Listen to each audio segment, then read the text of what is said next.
Hello बच्चों and welcome to the wonderful world of economics. Yes बच्चों, आज हम स्टार्ट कर रहे हैं अ वेरी न्यू जर्नी जिसकी बिगिनिंग हो रही है पब्लिक फाइनेंस। ना पब्लिक फाइनेंस जो है वो हमारे SY BCom के 4th सेमेस्टर की जर्नी को एक बहुत ही कंप्लीट एक्सपोजर देगा। बच्चों, आपने पब्लिक फाइनेंस 12th में एक चैप्टर करके पढ़ा था, लेकिन उस चैप्टर को हम डिटेल में इस SY BCom में हम डिस्कस करने वाले हैं विद डिफरेंट कंटेंट के साथ, टॉपिक के साथ, जो पब्लिक फाइनेंस का ही एक इम्पॉर्टेंट हिस्सा है। तो आज हम स्टार्ट करे हैं अ वेरी इम्पॉर्टेंट जर्नी, जिसमें फर्स्ट चैप्टर हम स्टार्ट करें what is the scope of public finance.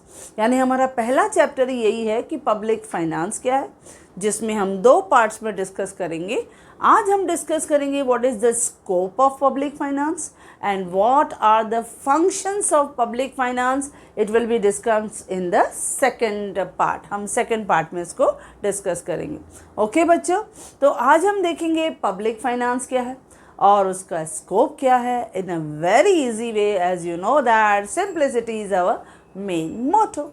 Now जब हम देखते हैं पब्लिक फाइनेंस, तो ये 2 वर्ड्स का कॉम्बिनेशन है। पब्लिक यानी ऑल द पीपल यानी मासेस, एंड फाइनेंस जिसमें we will try to raise the funds from public and government का expenditure for the public. No, इन दोनों एक्टिविटीज़ को जब हम कंबाइनली देखते हैं तो हमें दिखाई देता है पब्लिक फाइनेंस, पब्लिक से रिलेटेड फाइनेंस। यानी पब्लिक से जब हम पैसा रेज करते हैं या पब्लिक के लिए खर्चा करते हैं, दोनों एक्टिविटीज़ को जब हम बैलेंस के साथ देखते हैं उसे हम कहते हैं पब्लिक फाइनेंस, जो हमारे इकोनॉमी के कलेक्टिव वांट्स को सेटिस्फाई करता है। That is called public finance. यानी पब्लिक फाइनेंस एक वो सोशल साइंस है जो रिलेटेड है with income and expenditure of government, चाहे वो लोकल लेवल पे हो, चाहे स्टेट लेवल पे हो, या सेंट्रल लेवल या नेशनल लेवल पे हो। जब गवर्नमेंट रेज करती है फंड्स या उन्हें इंकर करती है in the form of public expenditure to satisfy the collective social wants. यानी जैसे हाईवे बना दिया, ओके, ये पब्लिक एक्सपेंडिचर है। रोडवेज हो, रेलवेज हो, एयरवेज हो, या डिफेंस पे खर्चा किया, या हमने देखा इंफ्रास्ट्रक्चर पे खर्चा किया, या सोशल सिक्योरिटी मेजर्स पे खर्चा किया। जब इस तरह के बहुत सारे एक्सपेंडिचर गवर्नमेंट करती है तो वो रेवेन्यू कहाँ से रेज करती है? Through tax and non tax. तो ये काफ़ी चीज़ें हैं जो पब्लिक फाइनेंस का एक इम्पॉर्टेंट हिस्सा है। जब हम पब्लिक फाइनेंस देखते हैं तो पब्लिक फाइनेंस में government play a very important role in both developing and developed countries.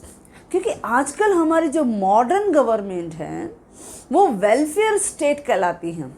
वो पुरानी ट्रेडिशनल गवर्नमेंट नहीं है। जैसे क्लासिकल इकोनॉमिस्ट कहते थे कि रोल ऑफ गवर्नमेंट जो होना चाहिए वो मिनिमम होना चाहिए, लेकिन आजकल ऐसा नहीं है। आजकल गवर्नमेंट का रोल इज़ वेरी इम्पॉर्टेंट, बहुत इम्पॉर्टेंट है।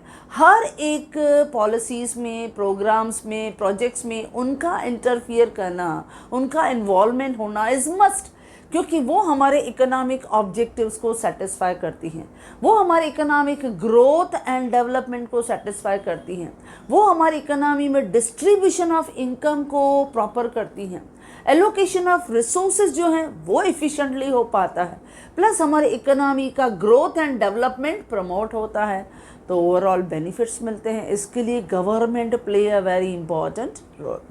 तो देखो, ये क्वेश्चन हम कैसे करते हैं। पहले एक छोटा सा इंट्रोडक्टरी हमें पैराग्राफ देना है कि व्हाट इज़ पब्लिक फाइनेंस। पहले ये बताना है पब्लिक फाइनेंस क्या है। तो पब्लिक फाइनेंस एक सोशल साइंस है which is related with the problems of collecting funds, हम कैसे कलेक्ट करते हैं funds, and the allocation of funds यानी distribution of funds for the collective social wants.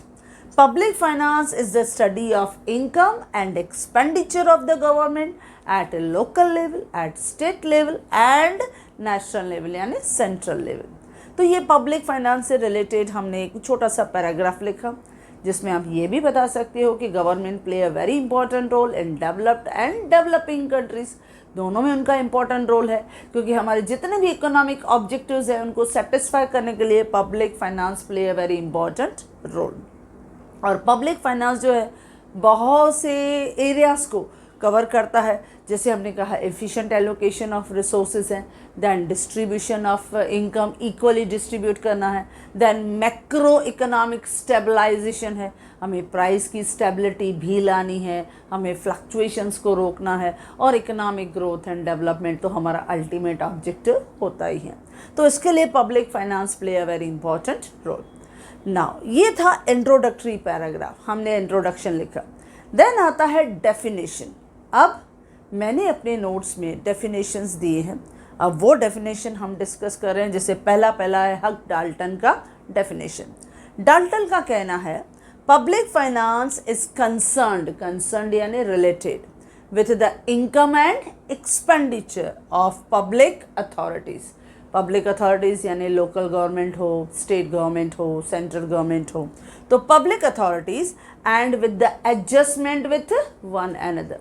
कैसे स्टेट गवर्नमेंट, लोकल गवर्नमेंट और central government आपस में कोऑर्डिनेट करके चलते हैं, एडजस्टमेंट करके चलते हैं। सेंट्रल गवर्नमेंट फंडिंग करती है स्टेट गवर्नमेंट को, स्टेट गवर्नमेंट देता है लोकल गवर्नमेंट को, एक दूसरे की मदद करते हैं, एडजस्टमेंट करते हैं, इसी को कहते हैं पब्लिक फाइनेंस।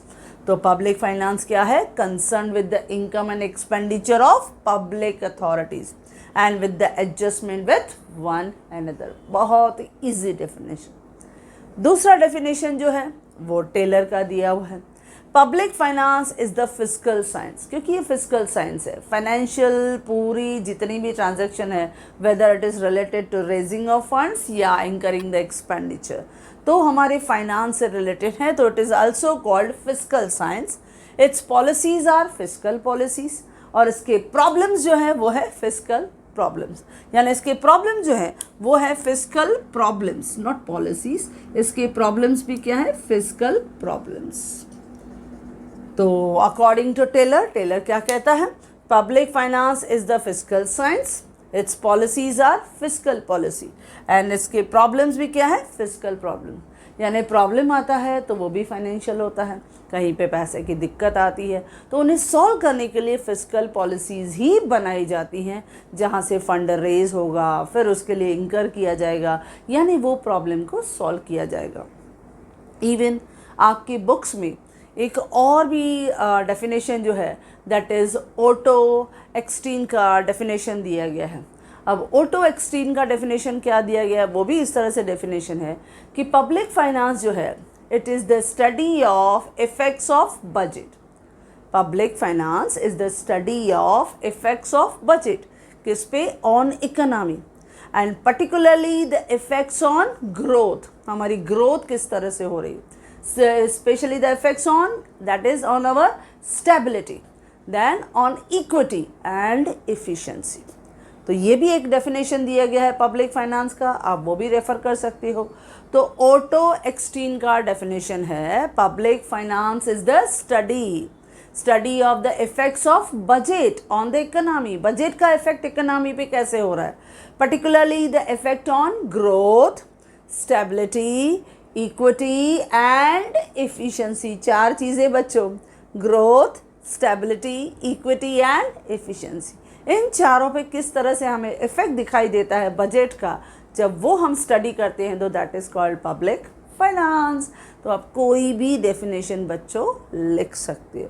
ओके बच्चों, डेफिनेशन एक ही लिखना है, सब नहीं, एक ही कोई लर्न करना है आपको। ओके, हमने डिस्कस कर दिया फॉर योर नॉलेज से, लेकिन आप कोई भी इजी डेफिनेशन ले सकते हो। नाउ इसके बाद आते हैं हम इसके स्कोप पे। नाउ स्कोप पे जाने से पहले जनरली ये देखा गया है कि पब्लिक फाइनेंस में दो कंसेप्ट जनरली यूज़ होते हैं, और वो दो कंसेप्ट होते हैं। पहला होता है फिस्कल पॉलिसी। जब हम फिस्कल पॉलिसी की बात करते हैं बच्चों, तो ये फिस्कल पॉलिसी जो है वो डील करती है with raising revenue and they will try to incur the expenditure, किसके लिए? To satisfy the collective wants of public, ताकि सबकी कलेक्टिव वांट्स को हम सेटिस्फाई कर सकें। यानी पब्लिक के लिए पार्क बनाया, पब्लिक के लिए लाइब्रेरी बनाई, हमने रोड बना दिया, हाईवे बना दिया, हमने सी लिंक बना दिया, हमने मेट्रो रेलवेज प्रोवाइड किया, एयरपोर्ट बना दिया। तो these are the satisfying the collective social want, यानी सब लोग उसे मिलके यूज़ करेंगे। तो फिस्कल पॉलिसी क्या है? It deal with the raising the revenue and spend to satisfy the collective social wants of people. It is also related with tax का policy, expenditure का policy, public debt का management और investment of disinvestment policy। ये सब चीज़ों में हम धीरे धीरे जैसे हम पब्लिक फाइनेंस को, जैसे मैंने कहा बच्चों कि SY BCom में इस बार जो आपके 12 चैप्टर्स हैं वो सब पब्लिक फाइनेंस को ही एक्सपोजर देंगे। कंप्लीट डिटेल आपको आइडिया मिलेगी कि पब्लिक फाइनेंस के पिलर्स किस तरह से काम करते हैं, कैसे हमारी इकोनॉमी में इस तरह के फंडिंग की मूवमेंट्स होती हैं। तो ये पहला फिस्कल पॉलिसी हमें यूज़ होता है। दूसरा होता है बजटरी पॉलिसी। अब बजटरी पॉलिसी जब हम बोलते हैं तो ये एक गवर्नमेंट की पॉलिसी है। For what purpose? To implement the budget. हम बजट को इम्प्लीमेंट करते हैं, एग्जीक्यूट करते हैं, मैनेज करते हैं बजट को। इसमें हम क्या करते हैं? एक्चुअली फंड्स को अभी मोबिलाइज करते हैं। हमने एडवांस में प्लान बना दिया कि नेक्स्ट ईयर का बजट क्या होगा, तो फिस्कल पॉलिसी है। जब हमने इनकम और एक्सपेंडिचर का एक स्टेटमेंट बना दिया, लेकिन जब हम उसको एक्चुअली एग्जीक्यूट कर रहे हैं तो that is called budgetary policy. तो बजटरी पॉलिसी मीन्स गवर्नमेंट का policy to implement the budget, to manage the budget. It always help to mobilize the resources equally in the country, as well as it will control the government का public expenditure. तो ये दोनों चीज़ें यहाँ concepts use होते हैं, यानी fiscal policy and budgetary policy। अब देखते हैं scope of public finance।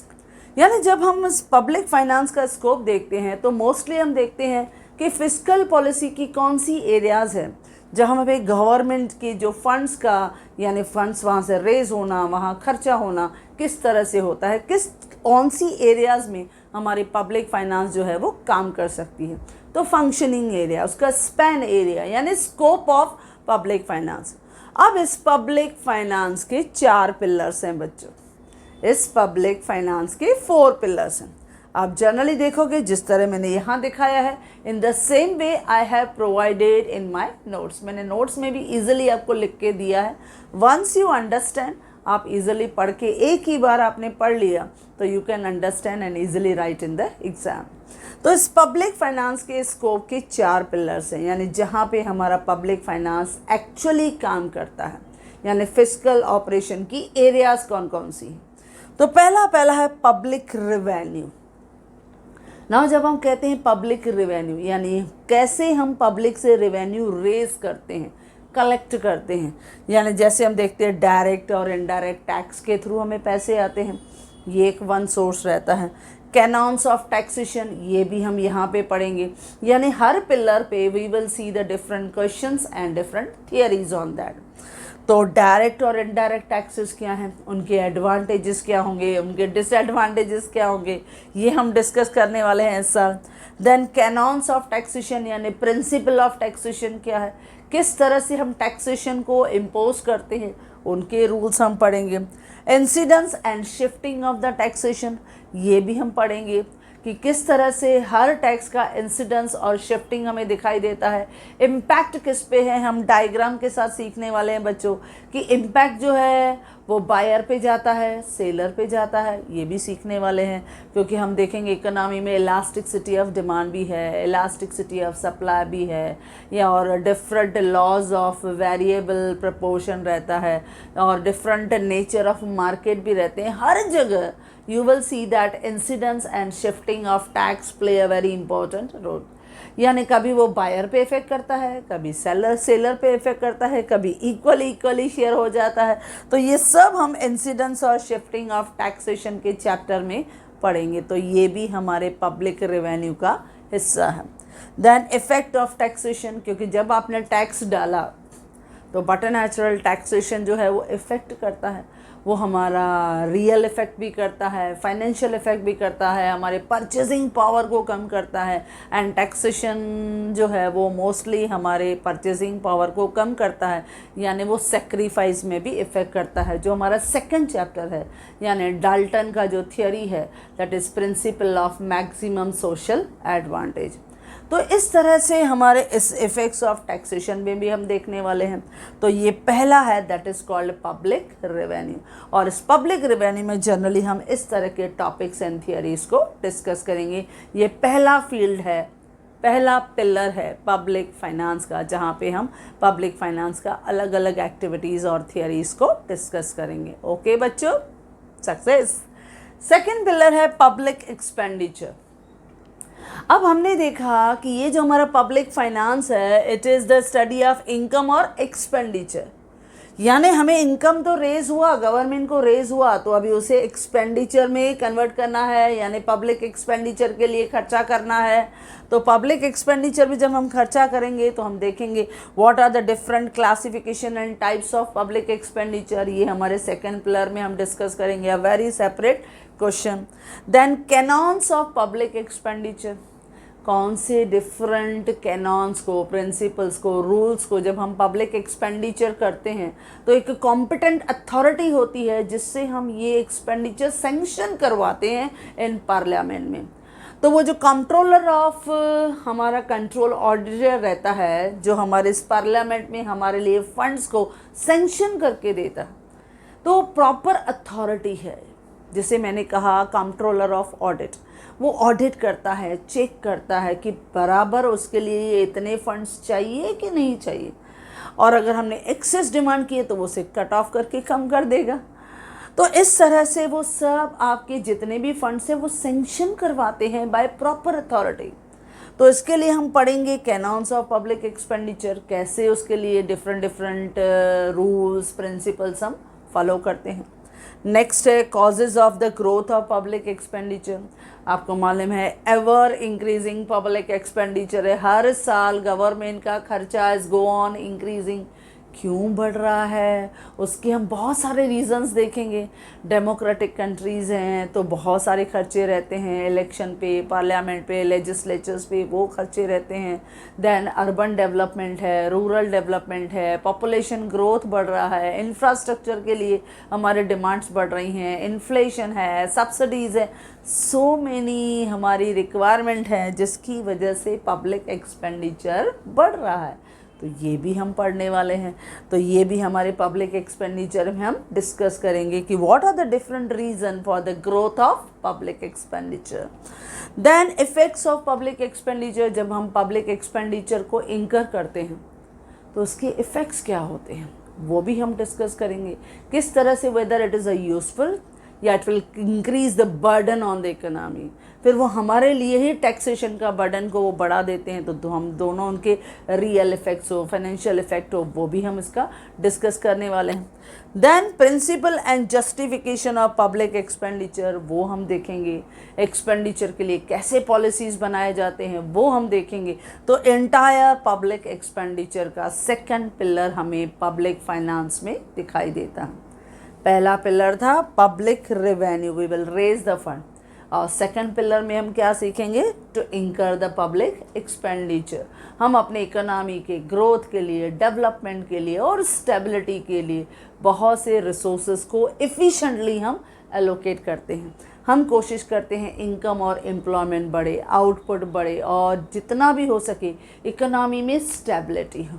तो ये पब्लिक एक्सपेंडिचर और पब्लिक रेवेन्यू के थ्रू हम करते हैं।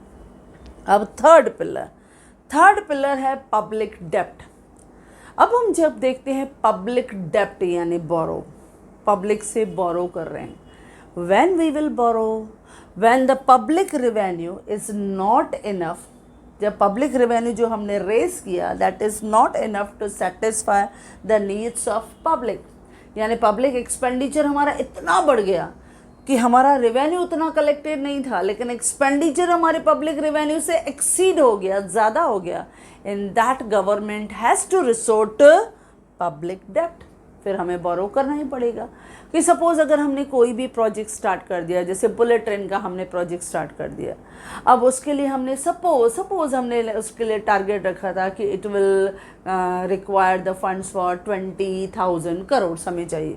लेकिन जब वो प्रोजेक्ट बनने लगा तो सो मेनी कॉम्प्लिकेशंस अराइज हो गई और अभी उन्हें लगा कि now the funds has reached 35,000 crore. तो 15,000 करोड़ का जंप हो गया, खर्चा ज़्यादा हो गया। तो कहाँ से एडजस्ट किया होगा बच्चों? बाय बोरोइंग, यानी पब्लिक डेप्ट। तो पब्लिक डेप्ट जब होता है, जब गवर्नमेंट का खर्चा जो है, public expenditure exceed public revenue, revenue से बढ़ जाता है खर्चा, तो थर्ड ऑप्शन आ जाता है, थर्ड पिलर है पब्लिक डेप्ट। अब पब्लिक डेप्ट हम जब देखते हैं तो ये भी हमारे इकोनॉमी में आजकल गवर्नमेंट का है एक कॉमन जो रहता है, एक फंक्शन रहता है, दैट इज़ पब्लिक डेप्ट। जो आजकल हमारी मॉडर्न गवर्नमेंट्स ज़्यादातर they depend on the public borrowing, वो पब्लिक बोरोइंग पे डिपेंडेंट रहती हैं। अब जब पब्लिक बोरोइंग में हम देखेंगे तो हम इस पब्लिक डेप्ट के थर्ड पिलर में ये भी देखेंगे कि किस तरह से डिफरेंट टाइप्स ऑफ पब्लिक डेप्ट हैं। ओके अच्छा, पब्लिक डेप्ट तो लिया, फिर उसके causes and burden of public डेप्ट, क्यों लेते हैं हम, फिर अगर हमने पब्लिक डेप्ट लिया, कर्जा लिया, बोरो किया, तो उसका इफ़ेक्ट क्या आएगा, किस तरह से बर्डन आएगा हमारी इकोनॉमी में, ये भी हम देखेंगे। फिर इम्पैक्ट ऑफ पब्लिक डेप्ट अलग से हम क्वेश्चन देखेंगे। फिर उसके अलावा डेप्ट तो लिया, अब उसके लिए हम देखेंगे मैनेजमेंट। हमने पब्लिक डेप्ट लिया, वो विथ इंटरेस्ट के साथ हमें वापस करना है, तो उसकी मैनेजमेंट के लिए भी स्पेशल जो है लीगल फ्रेमवर्क होना चाहिए, एक प्रॉपर अथॉरिटीज़ होनी चाहिए, इंस्टीट्यूशनल लेआउट होना चाहिए, so that there should be a proper management of public डेप्ट, ताकि हमारे इकोनॉमी के ऊपर कर्जे का बर्डन नहीं बढ़ना चाहिए। तो ये भी हमारे इकोनॉमिक रेपुटेशन को अफेक्ट करता है। तो ये मैनेजमेंट ऑफ पब्लिक डेप्ट जो एक FRBM bill, fiscal responsibility budget management का जो बिल है, वो हम 2003 का हम पढ़ने वाले हैं बहुत डिटेल में। और नेक्स्ट है मेथड्स ऑफ डेप्ट रिडम्पशन। हम डेप्ट को कैसे रिडीम करते हैं स्टेप बाय स्टेप, किस तरह की हम स्ट्रैटेजी को फॉलो करते हैं, ये भी सब हम इसी थर्ड पिलर में सीखते हैं। तो थर्ड एरिया ऑफ वर्किंग है पब्लिक डेप्ट। जब हमारी इकोनॉमी में गवर्नमेंट का खर्चा उनके रेवेन्यू से एक्सीड हो जाता है, तो गवर्नमेंट रिसोर्ट पब्लिक डेप्ट। तो ये भी हमारी इकोनॉमी में हमने ले तो लिया, तो कौन से डिफरेंट टाइप ऑफ डेप्ट है, कैसे हमारी इकोनॉमी में उसका इम्पैक्ट होता है, फिर कैसे हम उनको मैनेज करते हैं, कैसे रिडीम करते हैं, क्योंकि ये रिस्पॉन्सिबिलिटी है, लाइबिलिटी है गवर्नमेंट की, तो हमें रीपे करना है, रिडीम करना है। तो ये सब सीखेंगे हम third area of public finance, that is public डेप्ट। ओके बच्चों, नाउ ये तीन pillars, three areas of fiscal policy या public finance, that is public revenue, public expenditure, public डेप्ट और फाइनली है फाइनेंशियल एडमिनिस्ट्रेशन। यानी हमारे इन तीनों पिलर का हिसाब किताब रखने के लिए भी तो हमारे पास इंस्टीट्यूशनल बैकअप चाहिए, जो इन तीनों का हिसाब किताब रखे, उसको हम बोलते हैं फाइनेंशियल एडमिनिस्ट्रेशन। अब जब इस फाइनेंशियल एडमिनिस्ट्रेशन में हम देखते हैं तो जनरली हम देखते हैं कि इसमें हम डील करते हैं एक ऐसी मशीनरी, एक ऐसे फाइनेंशियल इंस्टीट्यूशन, एक ऑर्गेनाइजेशन जो हमारे इकोनॉमी में ये जितने भी तीनों पिलर्स हैं उनकी हिसाब किताब को प्रॉपरली मैनेज करे। यानी generally we will see that यहाँ पे preparation and implementation of budget, government कैसे बजट बनाती है, कैसे इम्प्लीमेंट करती है और उसके इम्प्लीमेंटेशन में क्या क्या प्रॉब्लम्स आते हैं, complete survey on that. Then budgetary policies उन्हें बनाना, उन्हें एग्जीक्यूट करना, ये सेकंड। फिस्कल मैनेजमेंट देखना, फिस्कल रिस्पॉन्सिबिलिटी को फील करना। यानी जनरली हम देखते हैं जब फाइनेंशियल एडमिनिस्ट्रेशन होता है तो to deal with a problem, generally ये प्रॉब्लम के साथ डील करता है कि हाउ द फाइनेंशियल मशीनरीज, ये जितनी भी फाइनेंशियल मशीनरीज़ हैं, इट इज़ ऑर्गेनाइज, कैसे ऑर्गेनाइज होता है और कैसे हमारे कंट्री का वर्किंग ऑपरेशंस चलता है, how the economy is working properly, efficiently in the economy। ये मोस्टली एक्सप्लेन करता है inter governmental financial relation. Inter governmental क्यों? क्योंकि स्टेट गवर्नमेंट, लोकल गवर्नमेंट और सबसे ऊपर सेंट्रल गवर्नमेंट एक दूसरे के साथ कैसे एडजस्टमेंट करके चलती हैं। टैक्सेस आती हैं तो कौन सी गवर्नमेंट कौन से टैक्सेस लेती है, पब्लिक एक्सपेंडिचर होता है तो वो कौन खर्चा करता है, किसके ऊपर ज़्यादा डिपेंडेंस है, ये किसके ऊपर रिस्पॉन्सिबिलिटी है। तो ये सब चीज़ें हम देखेंगे, क्योंकि हमारे इकोनॉमी में हर एक चीज़ हम सिस्टमेटिकली पढ़ने वाले हैं। वर्किंग ऑफ द इकोनॉमी, कैसे हमारी फाइनेंशियल मशीनरी काम करती है। तो इसके लिए मैंने कहा it explain the inter governmental financial relation and working of the government, चाहे वो लोकल एरिया हो, स्टेट लेवल हो या सेंट्रल गवर्नमेंट लेवल हो। और जनरली हम देखते हैं जब पब्लिक फाइनेंस है, जब पूरा पब्लिक फाइनेंस हम देखते हैं बच्चों, तो इसमें हम देखेंगे कि गवर्नमेंट के इफ़ेक्ट्स जो आते हैं किस तरह से वो परफॉर्म करती है कि हमारे इकोनॉमी में एफिशिएंट एलोकेशन ऑफ रिसोर्सेज होने चाहिए। हमने फंड्स रेज किए लेकिन उसको एफिशिएंटली एलोकेट करना is the major responsibility of the government. दूसरा, distribution of income, equal distribution of income and wealth होना चाहिए। थर्ड, मैक्रो इकोनॉमिक स्टेबलाइजेशन होनी चाहिए, यानी हमारी इकोनॉमी में फ्लक्चुएशंस नहीं चाहिए। नो इन्फ्लेशन, नो रिसेशन, क्योंकि कोई भी हमारे इकोनॉमी में गुड रिजल्ट्स नहीं लेके आते हैं। एंड फाइनली उनका मेन ऑब्जेक्टिव रहता है, economic objective, that is economic growth and development. हमें अपने इकोनॉमी का लेवल इम्प्रूव करना है, हमें इकोनॉमिक ऑब्जेक्टिव्स को अचीव करना है, अपने इकोनॉमी की नेशनल इनकम को बढ़ाना है, जीडीपी रेशो को बढ़ाना है, देन प्रोडक्टिविटी लेवल को बढ़ाना है। तो ये फंक्शन होता है हमारे पब्लिक फाइनेंस का, यानी पब्लिक फाइनेंस का स्कोप इतना बड़ा है कि हर एरिया में वो अपने परफॉर्मेंस देते हैं। Everywhere they play a very important role. तभी मैंने कहा चाहे वो डेवलप्ड कंट्री हो या डेवलपिंग कंट्री लाइक इंडिया हो, दोनों में हम देखते हैं नाउ डेज जितने भी मॉडर्न इकोनॉमिस्ट हैं दे से कि गवर्नमेंट का रोल जो रहता है it is very playing a important role, क्योंकि हर एक्टिविटीज़ में गवर्नमेंट का इन्वॉल्वमेंट होना इज़ मस्ट। इसके लिए पब्लिक फाइनेंस कितने एरियाज़ में काम करते हैं बच्चों? 4 areas, public revenue, public expenditure, public डेब्ट और लास्ट में फाइनेंशियल एडमिनिस्ट्रेशन, जिसमें हम किस तरह से बजट प्रिपेयर करते हैं, एग्जीक्यूट करते हैं, इम्प्लीमेंट करते हैं, किस तरह से बजटरी पॉलिसीज़ जो हैं हम फ्रेम करके बनाते हैं और किस तरह से फिस्कल रिस्पॉन्सिबिलिटी को मैनेज करते हैं। ईच एंड एवरीथिंग जो है that we are going to discuss and understand with the help of public finance.